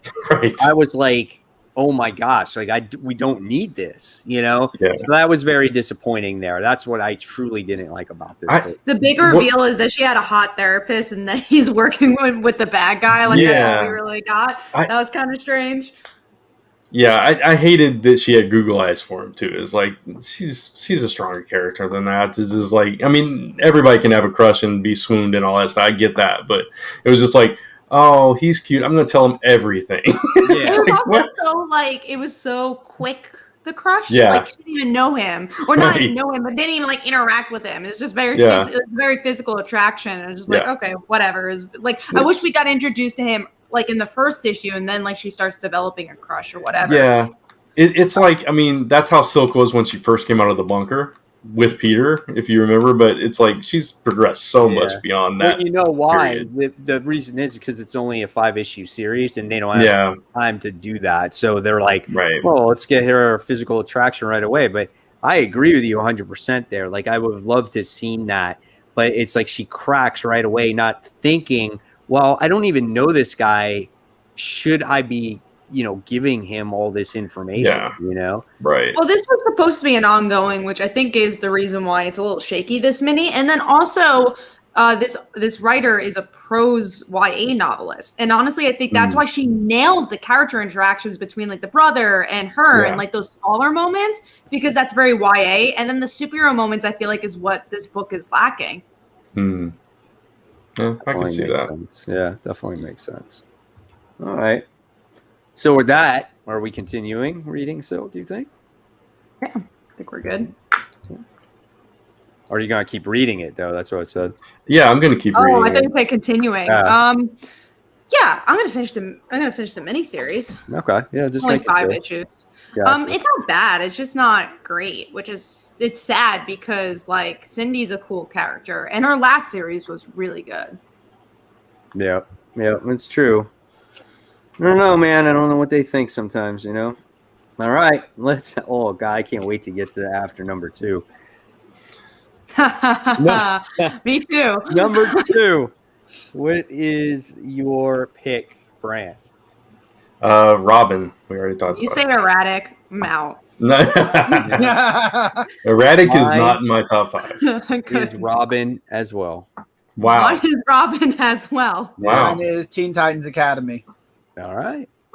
Okay. So that makes it super quick. We're going to talk about it. Erratic. This book was erratic to the oh my God. Off the cover at the back cover erratic. And that truly shows you, though, that book was truly meant to be written insane like that. But the problem is the story, it hurt the story plot. There are so many things that happened in this book. I was like, why is this happening? We're moving gaps out of the story. There was too much to wrap up in one issue. Yeah. For sure. I mean, it was like they were throwing everything at us, and it was not cohesive. It was all over the place. Yeah. It's so generic, this book, but it's trying so hard not to be. And let me talk about Blonde Girl for a second. Let me talk about Blonde Girl. I knew you were going to say something about her because I agree with you this issue. I hate Blonde Girl so much because first she's like, oh my God, I got to take a picture. I'm a social media star. Let's make you popular. And then they fall in love. I'm like, why? Why do you like each other? I don't get it. It's just I hate her so much. I think she wants fame and popularity, and at the same time she does care for this guy, right? And it's kind of like a struggle.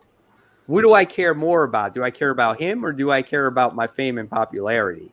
I don't think she actually cares about him. I think she likes the idea that he likes her, and she likes that he's a superhero. But when he gets on her nerves, she's done. It's just like one of those things. Yeah. And I feel like there's so many opportunities to make this character so layered. And like you just said, Mike, but that's deep. That is interesting, but that is not on the page at all. It really is so flip-floppy. And she just feels like 2 different characters. And I hate it. Totally. Where did the mom get the boyfriend from?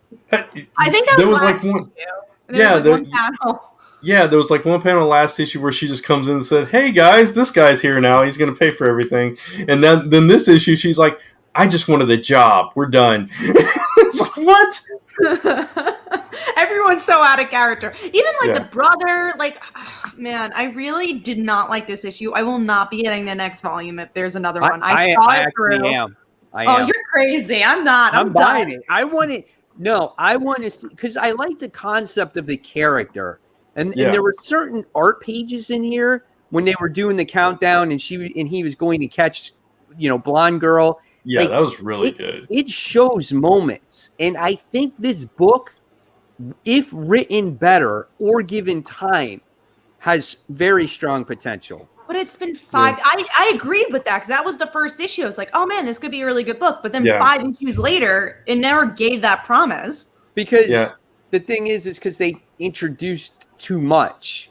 And I think it was already, when they wrote the story, it's kind of too late at that point. I don't know. It all happened very fast, but this was the only issue for me that was like, oh my God, this is just not good. The rest of them, like issue 1 was great, and issues 2 through 4, I was like, okay, this is pretty good, but this one was like, oh, this is a mess. So I'll probably be back. Blonde girl. I'll never forget her. And Octavia asks, why does Errata care about this girl? Because she's the Mary Jane and Gwen Stacy of it all. Like that's who she's supposed to be. Man. Well, and she's hot. I think it's less than Mary Jane and Gwen Stacy and more like, I can't have her, I want her. Yeah. But I feel like the writer's trying to go for the Mary Jane / Gwen Stacy love interest trope, and I just can't. But the other girl, and you throw that in, and then now she's like kissing his brother, and it's like, what? So, oh my God, no. Yeah, I'm glad they're all on the same page. How the next one goes, if it's going to be like this volume, or if they're going to be like, all right, let's scale it down a little bit. Yeah, if it's like this issue. If they do like a 5-year time jump, I'd read it. And I'm not reading time jump. Yeah, like because I would be like, okay, maybe the characters have grown, and I want to see like blonde girl has grown as a character. I only care about blonde girl, and she disappoints me so much. Watch it take place 24 hours later, like it's. Oh no, I won't pick it up. I'm done. It would be like they're landing. I don't know. No, I can't. Nope. They did get officially like picked up for another volume, right? Yeah. Mike Moore said 5 more issues. Yep. That's what I thought. Okay. And obviously at the end it said end volume 1, so their plan was to make a volume 2. So maybe that about the character and his powers now. Maybe it gives you time to, flesh out a better story. We can only hope. But the art is good. Yes. Long live blonde girl. Long live. All right. Number 1 comic book of the week. Black Widow for me. Black Widow. Mine was Shadecraft. Okay. I figured. Robin number 1. Gotcha.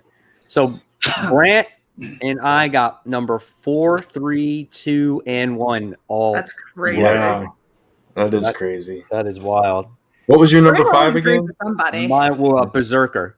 Oh, okay. Yeah, I didn't read that. So Okay. What was yours? Teen Titans Academy. Teen Titans Academy. Yeah. It would not even been. It wasn't. Even Yeah. But I y'all didn't are dislike weak. the issue, not like Kat. Like I actually felt it improved. Why are we weak? For good? I don't know. Black Widow's fantastic. Yeah, no, it's like it's Kelly Thompson at her best. And again, this is all coming. I don't know if I know you do listen to the show, David, but this is coming from people who do not like Black Widow normally. Like all of us have never gone into a Black Widow series, but this is such a good book. Yeah, I've given Black Widow a try. Every time there's a new series that comes out, I've always given it a try, and I always hate it. They don't do anything different. This one out of the box did something different. They made Natasha not a super spy. They made her have a family. And right from the start, you're like, whoa, what's going on here? Right? And so you get hooked on that. And now you get to see, the aftermath of her losing this family, and now she could be developing a new family. You know? I think for me, like when people ask me to recommend comics and stuff, this will always be a go-to. Check out Kelly Thompson Black Widow. Yeah, absolutely. 100%. That's how good it is for me. Yeah. I agree. I think all three of us, and I know Chris doesn't read it, will say this is our like top 5. I'm only 2 behind, so right now. You could just jump in right from now. Maybe you should read the last issue because there are tidbits, but it's really new reader friendly. David also says, "All right, I'll apologize. I guess I'm being too hard on it." Honestly, David, give it a shot. Like we're really not. It's really good. We're not hyping it up too much. It's a good book. And I think what makes it number 1, at least on my list, because now remember, when we do this show, we don't tell each other what our number 5s are. We are 4, 3, 2, or 1s, right? Yeah. We just read our books. Sometimes we'll be like, "Oh, this book sucked," or "This book was good," and then and some people are like, "Okay, well, I'll check it out," but then they have different opinions. But I think what makes this book number 1 for me is the art is some of the most gorgeous artwork I've seen, and on a Black Widow book, and it's just done perfectly. And 2, it just surprises me. Like, I don't think it's going to be that good every time I read it. I always think, okay, well, when is it going to drop off? When is it going to suck? And it doesn't. It just keeps getting better every single time. And I don't hear anybody talking about this book. And this book is good. I'm telling you. Yeah. I agree. It's so weird with all the history behind Black Widow and how deep her history is and how traumatic those events are. I still have always felt like she's a 2-dimensional character every time I try to read her. But this book completely changed that. It completely fleshed her out, gave her more personality than I've ever read from her, and just took us in directions that we didn't expect, and is still doing that. Yeah. We have a couple of comments about this. David says, "I'm sold. I'll try the next issue." Do it. I don't think you'll be disappointed. Or try with this issue first, so you start from the beginning of the art. Also, Nola says, "If Kelly had Bucky Barnes in the book more, I would read it, but I feel like it's incomplete without him." That's just my opinion. I could be wrong. Well, your opinion's never wrong because everyone's opinion is correct. But I like the revolving door cast. I like that it's not just like one supporting character. Like it feels like a more organic world because all her friends show up at different time periods. Yeah. Mm-hmm. And the fight scenes in this book are so unique, and it just again, we said it 100 times. The art behind it makes everything so much more beautiful, and it's I can't say it enough. And this is a different artist too, and it's still that flawless. So it actually shows very similar though. It's very similar, yeah. But I think it shows that Kelly Thompson's scripting is so good because you could tell that she's probably writing a lot of those descriptions if it's so seamless, the transition between 2 artists. Right. Yeah. Right. So that is all of our favorite books. So now I'm passing it over to Chris on the chopping block. Yes, it's time for the chopping block where we cut off or chop our books. I don't have any this week. Brant, do you have any? Yeah, I have 1 full and 1 half. So I mentioned I read 3 fantasy books this week. So one of them is gone. Dragon Age, Dark Fortress. I'm just not feeling the story at all. The first issue was kind of iffy. I tried one more, and I'm not going to continue with that one.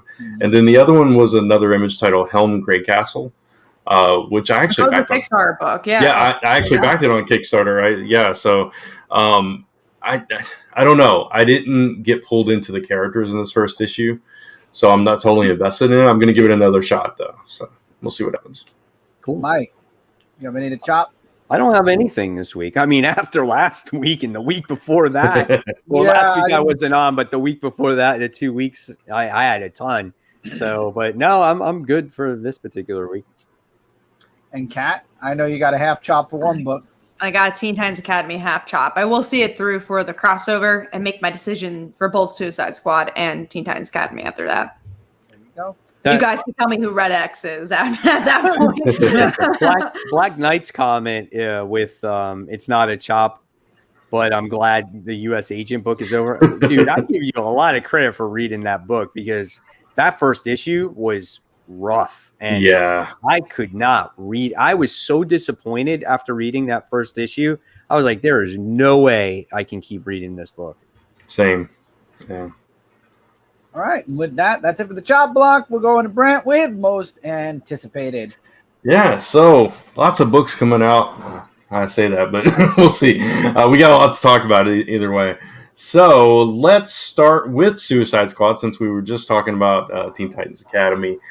Issue 3, we'll see where things go with that. So, and we'll see if Cat's going to continue. Yeah. I do want to read this for a second. Sorry, just because it's on our previous topic. Nola says I just texted the guy from my local comic book shop and told him to pull every Black Widow issue, I'm guessing. And then also we got Cougar says, you all sold me. I just have to figure out where to get the back issues. So that's really cool. That is awesome. So you guys will have to, when you come back on the show next week, right? If you had a chance to read them, you'll have to let us know what you thought of them. And hopefully you enjoyed it as much as we did. And if you can't get the back issues, the trade paperback for Volume 1 is coming out soon. Yeah, and just pick up the last issue, because it really is very new reader friendly if you can't get every single issue or the last 2 issues. Yeah, I would still highly recommend going and seeking out that first arc, though. You'll have a better appreciation for it. Yeah, so good. I agree. All right, so Suicide Squad. Any comments on that? I'm looking forward to it. I want to see how Connor is going to fit in with this crew, because I did not read the Future State book, so I'm interested in seeing how this new Suicide Squad is going to come I honestly don't care about Connor or really the rest of the Suicide Squad guys. I just want to see how this connects to Teen Titans and like how Red X connects to all this. This Suicide Squad book, to tell you the truth, on my end, is less for me to keep than Teen Titans Academy. I agree with that. Yeah. I think as a DC fan, it makes more sense for Teen Titans Academy, but I actually do think Suicide Squad's better written. I just think it's bland. There's nothing to it. It's like, oh, let's escape. Let's go. Yeah. I'm really not a fan of the team, but Connor's in it, and I get that. That's why I'm reading it. You know, it's exactly. I like that connection too. All right, so let's talk about. I actually deleted from, but I'll go ahead and cover it real quick. Marauders number 20, Cat. You had more. I mean, Kitty's on the cover, so okay, that was all it was. Okay, that's pretty much I thought maybe there was something I missed. You know, because I know we hadn't been enjoying it. You know, I just hope Kitty stops vomiting and she does something. When does the gala start? Is it the next issue after this one? I think. Yeah, I think so. Maybe we'll have a good connection to it. Maybe. I don't know what that was. But we've got a 5th member here. We talked about this earlier in the show. Heroes Reborn. That whole thing starts this week. Not excited. That's not anticipated. I'm liking the art germ cover. That's it. There is no expectations on this, and I did a preview video on my channel, and I read the preview, and it is cheesy, just like Phoenix story, bad.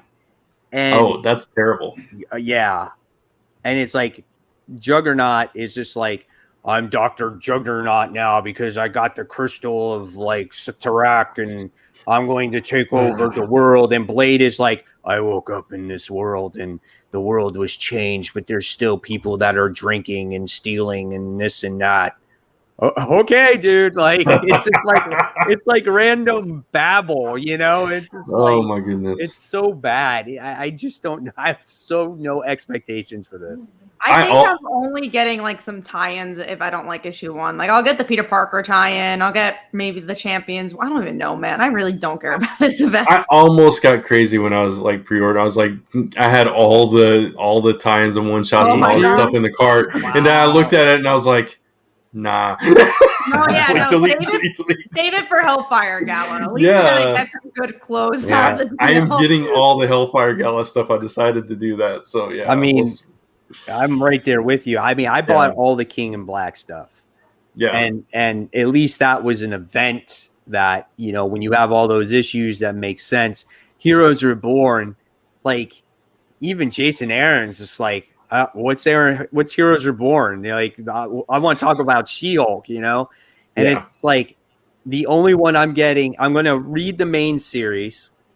Hopefully, we'll see. Yeah. And then, like Kat, like I think I'm gonna get that Peter Parker one. It's only one issue. Yeah, so I'll get that one. Maybe that Spider Gwen one when she's back. Oh, yeah, I think I did get the Spider Gwen. Yeah, one, I think those are the only two that I'm getting. Yeah, I can't think of any other ones. Yeah, again, the Champions one is interesting, but I'm not even reading Champions, so I don't really care about that. Like, Gwen and Peter. That's it. Yeah, probably. Yeah. All right, so let's move on to Eniac number 3. I know you've been enjoying this series, Mike. Yeah, this series is really good. I mean, I definitely would recommend it to any of you guys that would like a book like this. I don't think Kat might like this book, but I definitely say that Brant might like this. Chris might like this. A supercomputer basically has gone haywire and has been around for decades, and now it's about to basically take over the world. And there's 2 secret agents that were hired to take out this computer before it destroys the world. And kind of the hoops that they got to go through in order to get to this computer is absolutely insane. The artwork is top notch. This is like a premium format book, like a black label book. And it's for the low price of $3, low price, but $3.99. It's definitely, I recommend it to people if they're looking for something a little bit different. Cool. All right. And let's see, talking about number 3s, we got Noctera number 3. We've been enjoying that series so far.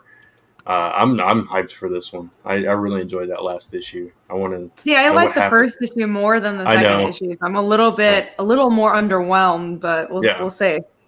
I want to see how that progresses from there after all those reveals we got last issue. Yeah, so. I mean, I want to know about this villain. I want to know if is that what he really looks like all the time? Is he like dark, or is he just a mystery?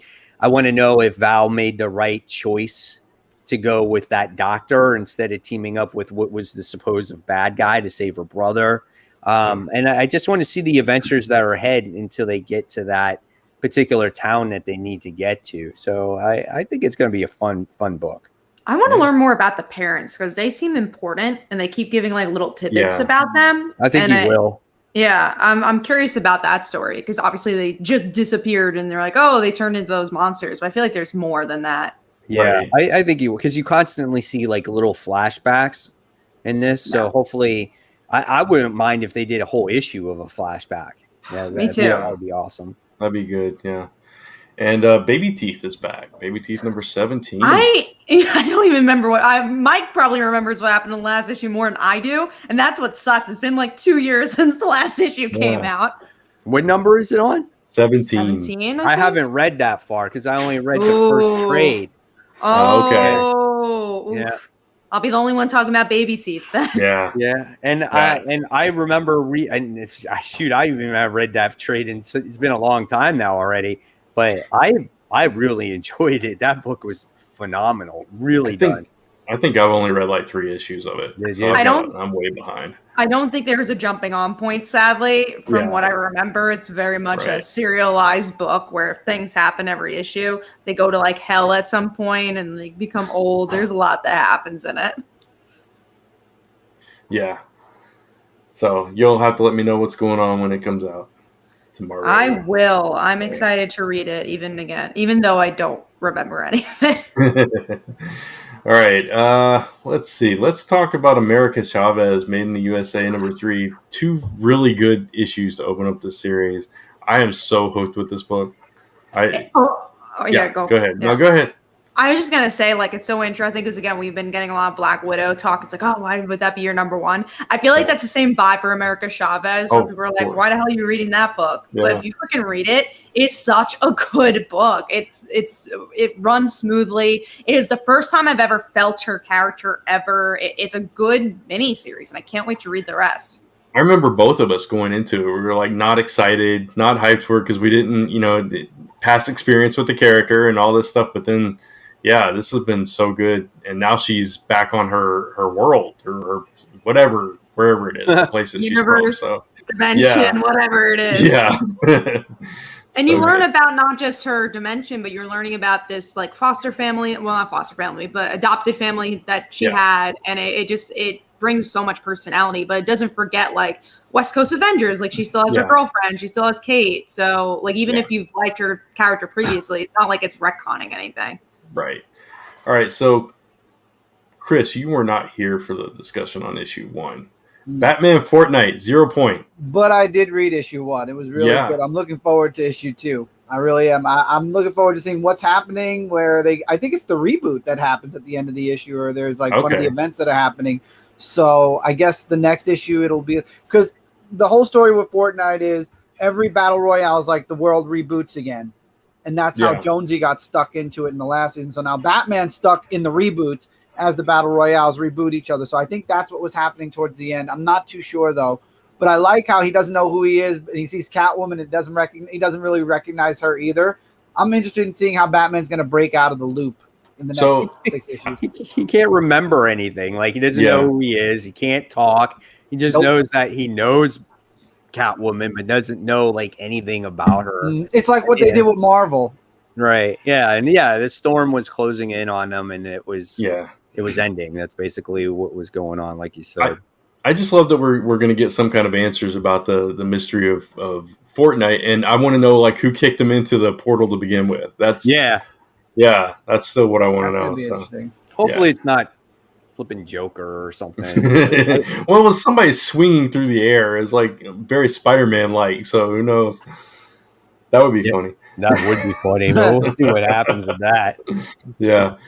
All right. So Immortal Hulk number 46, winding down. We're getting to the end. I have not been impressed by the ending thus far, though. It's been really slow. You should be excited because who's on the cover? Did you look? Betty, I'm ready. There you go. It's time to like it again. Betty. Oh, yeah. No, Betty's in it. She's always good. And then 2 issues from now, it's like a Betty and Bruce issue where they like confront each other. So I'm very excited for that. And we got the return of the Red Hulk, remember? Or kind of. Yeah, true. It did end well.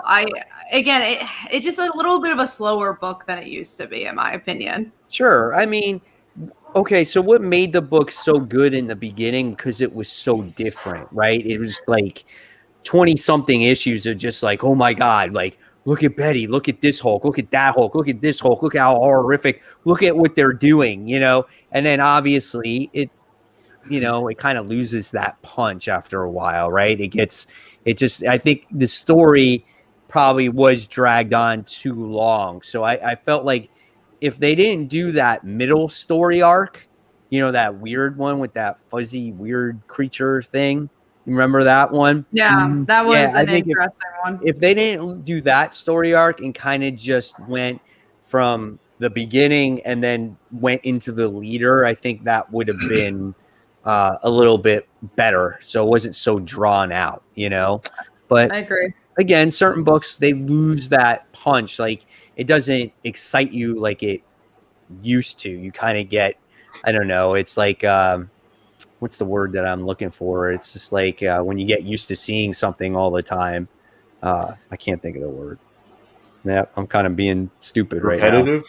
No, not repetitive. It's just like desensitized to it. Oh, desensitized. Right? Yeah. So that's kind of like how you feel with Immortal Hulk. You kind of get used to that concept, after a while. So, but my big thing is like, what is going to happen with Immortal Hulk? Like we've talked about it. We think it's going to be a bunch of one-shots afterwards, but is it though? And do you really want that? Where's the character? The character's going to have to go somewhere eventually. Yeah. We shall see. All right, let's talk about this new number 1 that Kat's excited for, Broken Souls Ballad.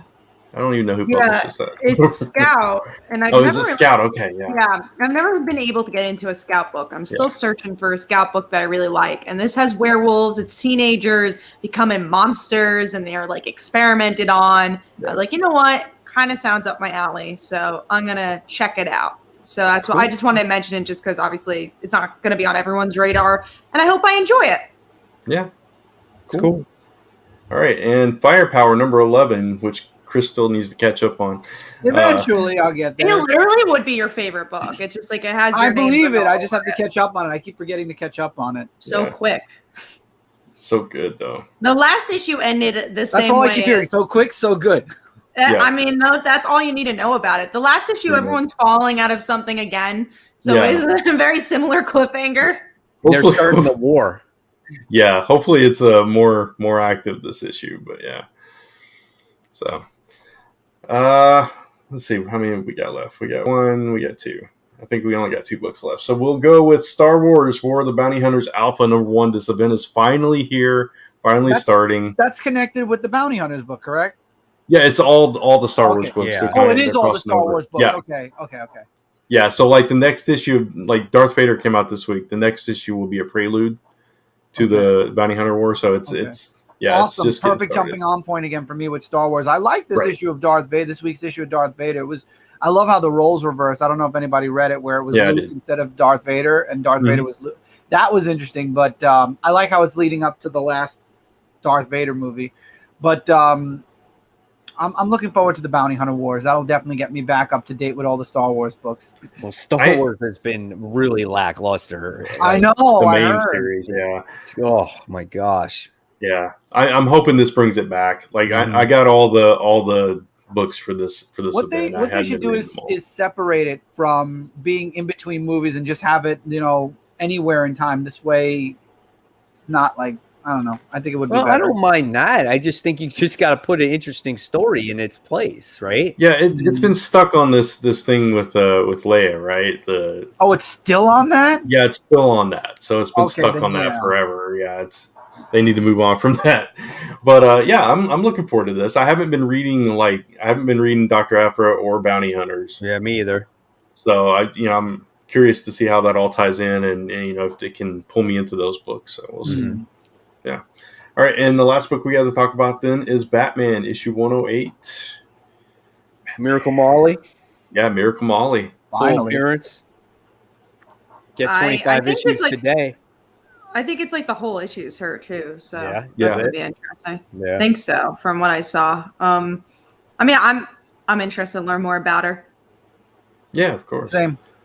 I mean, yeah, since we didn't read it yet or know anything about it, it's like, and Yeah. it's kind of like at this point, it's like, okay, it's just another new character that he's introduced to the Batman universe, right? Yeah. It, But it's- what's really going to be interesting is when he's done with his run, is what's going to become of all these characters in the future, if they have legs, if they're going to keep going. And I think that will determine true value of these comics. Like, they're all hot to start with because they're new characters, but what's going to be the long term? Like, are they going to be the next Catwoman? Are they going to be the next Joker or Riddler or Scarecrow? Things like that. Yeah. But I mean, it's been a solid arc so far. So I mean, a solid run so far. So yeah, I'm looking forward to it. But that's it. That's all the most anticipated. All right, guys.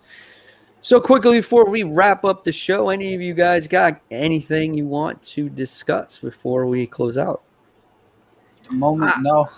Honestly, no. Just the Comic I do. Uno's best comic. Oh, Brant yeah. does. You I have a know lot. Brant You have a does. lot Yeah. of Kickstarters. But go ahead. I will have something next week. I will Yeah. say this. So my next Kickstarters for the crossover Haunting Like Father Like Daughter. The preview page will be up Monday. So if you want to follow the page, so you get the launch, which I guess I'll announce here is May 24th. Then you can follow the page, and I'll show the thumbnail and all that next week. But yeah, Comic Uno's best comics of the week is tomorrow. So check that And I out. do have one thing. My newsletter is coming out this week, and it explains why I'm kind of in limbo right now with things that are going on online. So if you'd like to know, go to lastemberpress.com, subscribe to Shooting Star Presses, and also subscribe to Brands Around the Campfire. 2 really awesome newsletters in your email. Brands is weekly, mine is bi-weekly. So there you go. Now I'll turn it over to Brant, who'll talk about all his stuff. Well, first of all, for Comic Book Weekly, we got the flash drives in Oh, for anybody that backed the Kickstarter Hold at on, that level. don't do anything. Don't do anything. Yeah, so there That's you go. cool. They spin out and it's on both sides. So really cool.